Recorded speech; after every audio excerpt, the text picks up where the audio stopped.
Hi, everyone, and welcome to another edition of your Daily Dose, your yachting, sailing, and boating news source every single day, Monday through Friday. My name is Ria. I am your host. And if you like what you see here, please do hit the subscribe button and make sure to tune in for more things happening in the future. Now let's head off to our daily stories.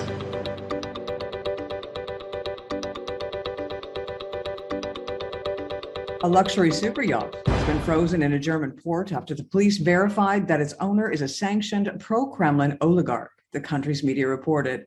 Germany's federal police established as of this week that the yacht's owner is Farkhad Ahmedov, an Azerbaijani businessman with close ties to the Kremlin. Akhmedov was on April 8th swept into a round of European Union sanctions in response to Russia's invasion of Ukraine. The Luna stayed in the port of Hamburg while German police unpicked the vessel's complex ownership structure.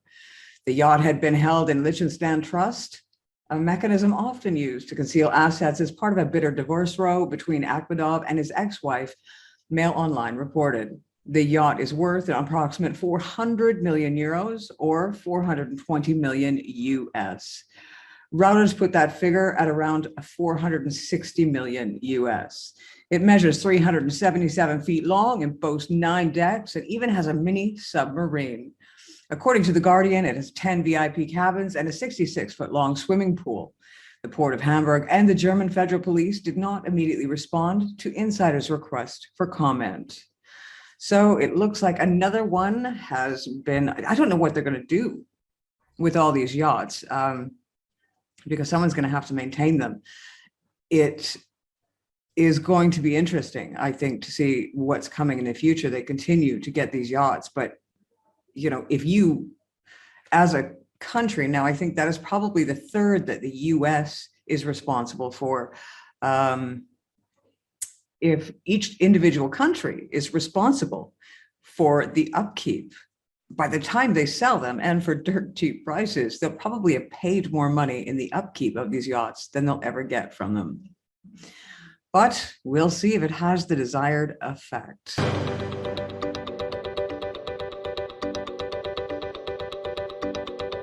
Following along on our previous story, news of the first super yacht belonging to a Russian oligarch seized by international authorities as sanctions went into effect was met with a sort of gotcha glee and an obvious sense of relief.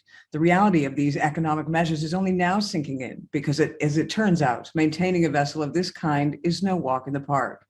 Whoever has bought and owned a boat knows that it's costly and time-consuming business. You have to ensure its seaworthiness once the season starts, worry about and pay for storage, upkeep, fuel, taxes, and more. It goes without saying that the bigger the boat is, the bigger the associated expenses it brings. With a super yacht estimated at around 300 million, you're looking at 30 million in annual running costs, even if it never leaves the dock. The problem is the United States now has 2 such humongous and super expensive yachts in its possession, and it will have to pay for both. They're Russian oligarch property, seized under current sanctions against Russia for its February and ongoing invasion of Ukraine. One is the 325 million Amedea, currently in Fiji, while the other is the smaller and cheaper 90 million Tango, now stuck in Palma de Mallorca. Economic sanctions are not new, and many of the Russians targeted now have been around the block as far as sanctions go. But this is the first time that the US, the UK, European Union countries, Australia, Japan, and Canada are taking action together at this scale, which brings us to the issue at hand. There is no precedence for this type of situation, which means that seized super yachts and the homes, private jets, cars, etc., are stuck in limbo. The idea is admirable, of course, to join hands and take away the expensive toys of the same people who are believed to be financing Putin's war. But so far, the reality is a little bit different. While its far-reaching implications remain still unknown. In late April, US President Joe Biden spoke of an executive order that would grant the US government more authority so as to speed up the process with seized assets and see them sold off. Again, it's an admirable and common sense idea, but experts have doubts as to how or if it might be put into practice. In the case of the two super yachts, transferring them to the US is too costly to make sense, while selling them where they are under US authority will only add another layer of unnecessary administrative expense and delay. The super yacht market, booming as it is probably not exactly packed with billionaires looking to buy assets tainted by the Russian connection, especially since the same assets are all custom builds that come with a very specific request. Then there is no framework for what the US government should do with them in order to turn them into cash. Sean Rydell, financial crimes expert and the CEO of Elucidate, explains for the same media outlet. So really, it comes down to the fact that where are they going to find the money to maintain them? Because, these are floating apartment buildings, and you can't leave them alone. There has to be crew on them at all times. They have to be insured, and you can't insure them without crew. There's a lot of money that goes into these super yachts. So let's hope that the regular taxpayer straight across the face of the planet doesn't have to pull into our pockets to pay for the upkeep of these vessels. Now, if indeed they end up withdrawing and they get their yachts back, will they be able to claim from governments any damages, etc.? I think this is something that we really haven't seen before, and nobody's really sure what the next steps are, because it's all fine and dandy to say we're taking away everything that they own until they come to their senses. But there's a lot of legal and financial obligations that come with that. So I guess time will tell, and we'll continue to follow the story.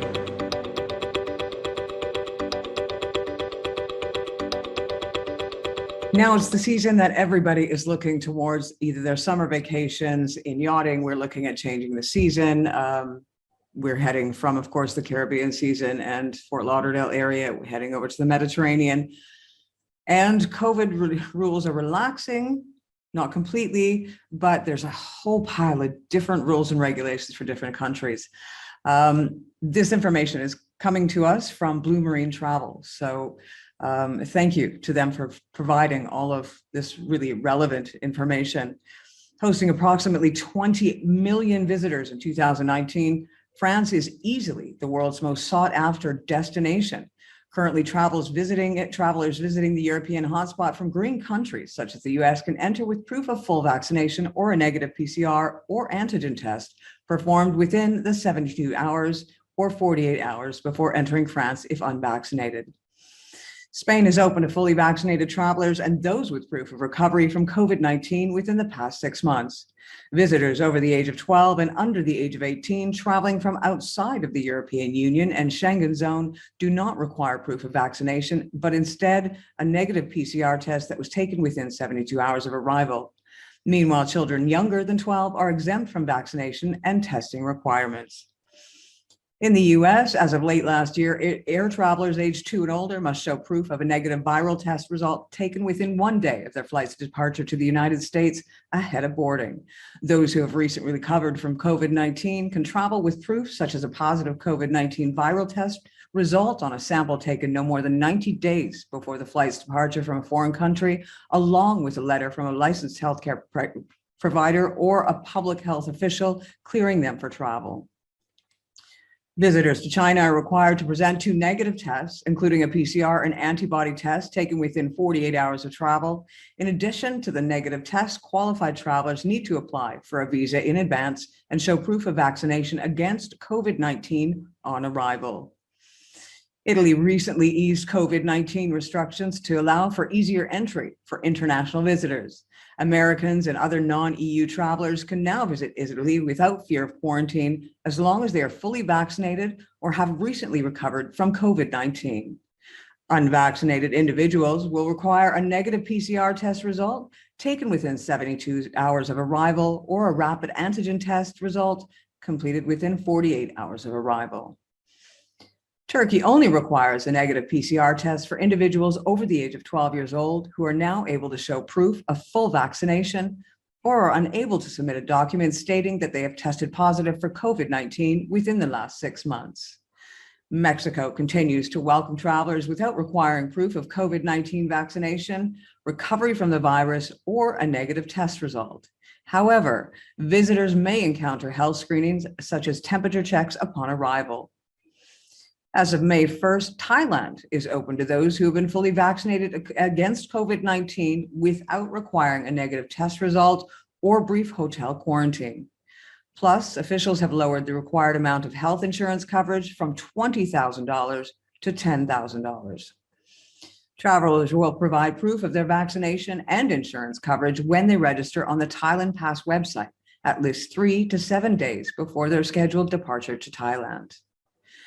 Germany is open to fully vaccinated travelers from non-EU countries. However, starting October 1st, 2022, visitors will require at least 3 doses of the vaccine to qualify as fully vaccinated and be granted entry. The United Kingdom has dropped all remaining travel restrictions. As of March 18th, international travelers arriving in the UK from overseas don't need to complete a passenger locator form nor take a COVID-19 test ahead of their trip, regardless of their vaccination status. Thanks to Blue Marine Travel again for all the great travel updates. Another little tidbit on the travel side of things, especially if you are in the UK, they do have a 10-week backup on passport renewals as a result of the COVID pandemic, and so many people weren't able to travel, so they didn't bother renewing their passports. And of course, once everything started to clear up, there was a mad rush to get their passports so they could have a great summer vacation. But some of you may have left it too late. So if you are planning on going anywhere this summer, you best get in there. And that is for UK residents. And as well, something to bear in mind, there's going to be chaos in airports around the world. A lot of airports had to lay off a lot of staff. And therefore, the staff that they are going to have might be new staff or green staff, as it were. So things, just have a little bit of patience.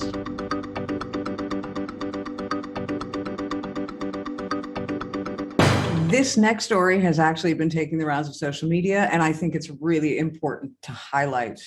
As we all make our living off of the ocean, it doesn't matter where you are or where you live, what your job is, we actually rely on water just to be alive. So we need to be aware of the environment. Plastic debris from dozens of popped party balloons carelessly ending up as litter in Biscayne Bay has people upset. Footage of the bad behavior has caused online outrage. Just off of Coconut Grove around 4:15 p.m. Tuesday, video was taken of people on board a yacht near the Bayshore Landing Marina popping party balloons and improperly disposing the decor. Around 200 balloons were attached to the 58-foot vessel after an event, a chartered party. Instead of properly disposing the balloons, the crew members on board began popping the balloons with knives, letting the debris fall into Biscayne Bay. Those who witnessed the act and work on the water took exception and recorded the incident to post on social media. Dumping balloons into the ocean, folks, is illegal. Many members of law enforcement were tagged in the original social media post, including the Florida Fish and Wildlife Conservation Commission and other members of the boating yachting communities. So that is actually how it came to my attention, was that Alex over at Yachting World, he had tagged it and was outraged. And of course, he has quite a following, and after the other. Come on, guys. I mean, they were tied. So they still had the rope. They were all tied around the boat. I don't understand how they could just not have untied them and disposed of them properly. But you know what? Maybe name and shame.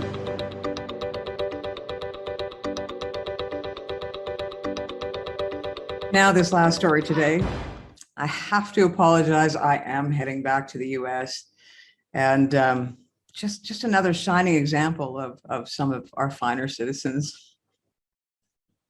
Not really. Investigators aren't sure how 45-year-old Renee Wasbach got the keys to the yacht, but her career as a pirate were cut short when they busted her. A Webster woman was arrested after police said she went joyriding on a stolen 52-foot yacht Monday morning. Surveillance video shows a woman identified by Galveston police as 45-year-old Renee Wasbach hop aboard the boat. Police said she took the yacht from the berth in the 6100 block of Herds Lane and headed out to Ofat's Bayou. The current owners live on the yacht, but they weren't on board when it was taken. When they returned, their home on the water wasn't there. As we rounded the corner and looked out over the water, the boat was gone, my husband said. The boat is gone? I said, what do you mean the boat is gone?